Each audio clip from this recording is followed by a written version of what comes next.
আপনি কি জানেন আল্লাহর ওপর ভরসা রাখলে সব কিছুই সম্ভব। এক ব্যক্তি ঝড় নিতে এসে সাক্ষী হিসেবে বললেন আল্লাহই সাক্ষী এবং জামিন হিসেবে বললেন আল্লাহই জামিনদার।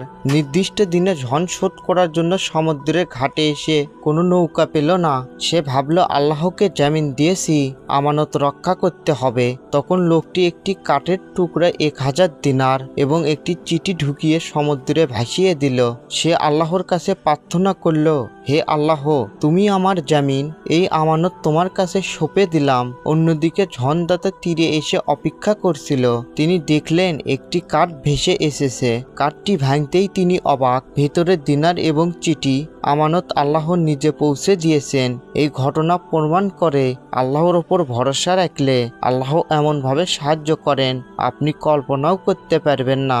ইসলামিক শিক্ষা নিয়ে ভিডিও পেতে চ্যানেলটি সাবস্ক্রাইব করুন ইনশাআল্লাহ।